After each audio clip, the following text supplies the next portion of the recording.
Welcome to the Duathlon Show, home of all things run, bike, run. Today we're taking a look at the running shoe, which was released in August 2024 at a $200 price point, which has now been reduced to $160 in January of 2025. This is the New Balance Fresh Foam X Balos. Let's call it the Balos for short. We have 9.2 ounces of weight here in the US men's 9 standard reference size. That's 259 grams. For the women's 7.5 US size, that's 7.3 ounces or 206 grams. The stack height, we have 33 millimeters in the heel and 27 millimeters in the forefoot for a 6 millimeter drop.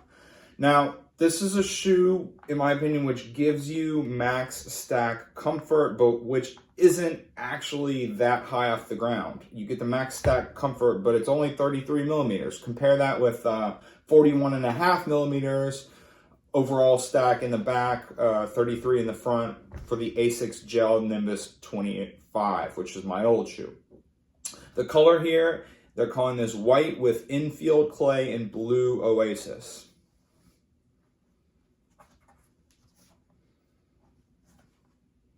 So you got the infield clay color here on the lateral side of the shoe. On the medial, it's more white. And take a look at the outsole as well. There you go. The infield clay accent here, it calls to mind a colorway of the Nike Alpha Fly 3, the Elliott Kipchoge edition in vapor green, dragon red, stadium green, and black. Nike says about that shoe, the red clay color fade nods to the Kenyan dirt that stains the shoes when training. So as you can see, the Balos here, I think, has a similar clay effect. Clay is in. The Balos is a premium daily trainer, non-plated, that contains a bit of New Balance's fastest race foam. New Balance says the Fresh Foam X midsole has PIBA blended foam with a pronounced rocker midsole for a propulsive and fast underfoot feel. The excellent RunRepeat.com states that this is a 20% PIBA and 80% EVA blend. Run Repeat does the most rigorous and scientific third-party reviews of running shoes, so I tend to believe their stuff. On the bottom of the shoe here, we have ground contact EVA for a ground-conforming and lightweight ride. Says New Balance. We have extremely limited rubber on this shoe. The only rubber patches are right here on the heel, this black patch, and then here on the toe. Everything else here, the orange, is this ground contact EVA here. And of course, this white is just the exposed midsole foam here, which is so soft. So soft. So the durability here is to be determined. This is the early review, of course. I've only run in dry conditions so far. It remains to be seen how this will go in the wet, what the ground contact EVA will do. It's basically similar squishy foam to the midsole, but less squishy, but nothing near the rubber. Like the rubber you can't depress. This stuff you can still depress quite a bit. I've never actually run in any running shoes with a non-rubber sole, so we will see how this goes in the wet. On top of this shoe, we have a lightweight and breathable creel mesh upper from the New Balance website. I don't know what creel means, but breathable certainly seems right.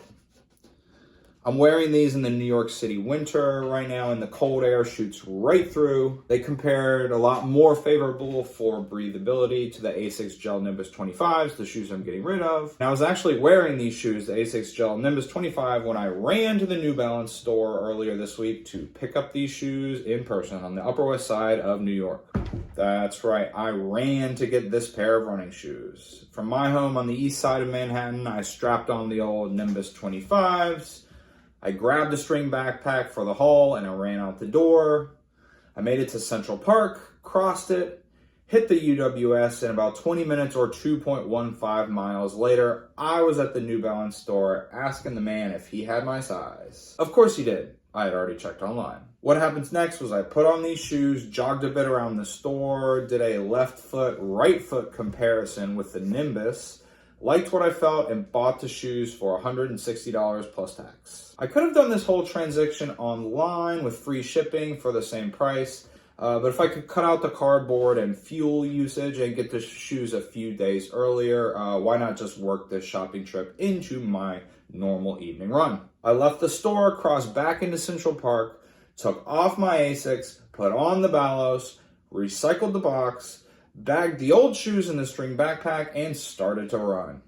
That's how you do it, folks. Do the initial run straight home from the store. Since that 2-mile run home, I've put in one other 9-mile long run in the Balos, bringing my total to 11 miles. If you're liking this video, please give it a thumbs up like and subscribe to the channel. And check out the Duathlon Show on all fine podcast players. I'm really digging the Balos so far. The rocker is very pronounced, as you can see here. I mean, look at this. This is not a walking shoe. It's not a good shoe for nurses or restaurant workers or anyone on their feet all day who needs a comfy, soft, stable stander. This is a comfy, bouncy, rockered runner. You put them on and they lean you forward a slight bit. It's like the shoe is a dog tugging on a leash, asking to be run. The only other shoe that's giving me a comparable feeling is the Nike Alphafly 2. Like the Alphafly 2, this shoe has PIBA foam. You can feel the softness and the bounce it imparts. But this isn't a race shoe. I haven't tried to pick up the pace at all, no strides or sprints, but I can already tell you that the Balos would be too squishy. You'd be sinking into the pavement too much and losing too much of your effort in the mush. The 80-20 ratio of EVA, fresh foam, and PIBA gives you a very soft bounce that's perfect for cruising. Zone 2 long run pace, aka easy pace or recovery pace. The Balos can do all that and make it really fun. In terms of midsole feeling, I've never run a more enjoyable 9-mile easy run than I did in the Balos. It's lousy with bounce and propel. I got a lot of comfort squish in my landing. Can the Balos do tempo running or marathon pace running? I'd say yes for training, no for racing. I'd do a marathon pace workout in this shoe, sure, but I wouldn't want to race in this level of squish. 10K or 5K or faster than that pace, I'd say definitely not. Too much give in this midsole. You want something more aggressive and poppy for those faster paces. Soft U now, the Pharophilia.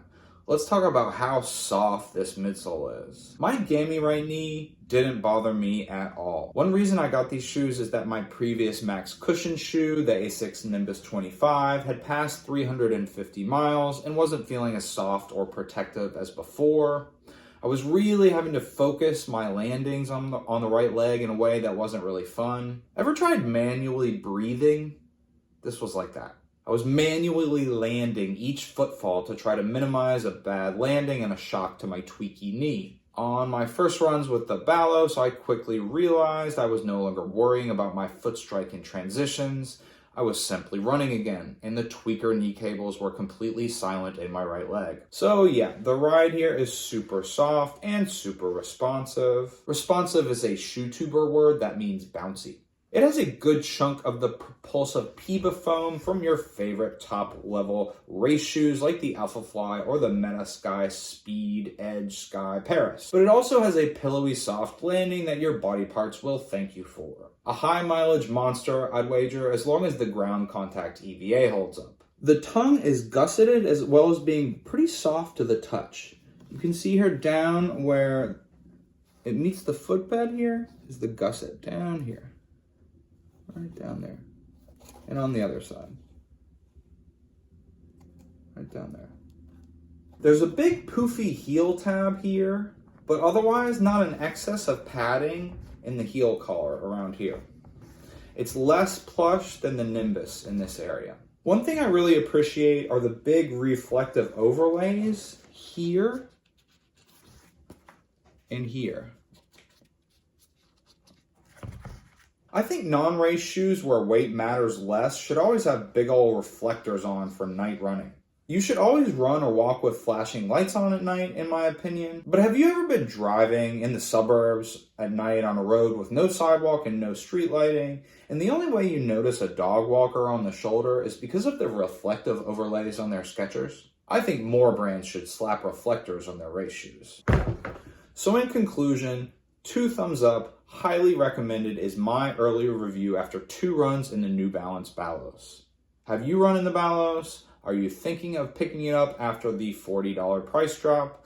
Let me know and leave a comment down below. Thanks for tuning in. Please subscribe to the channel. Check out the Duathlon Show podcast on your player of choice. And stay dry, everyone.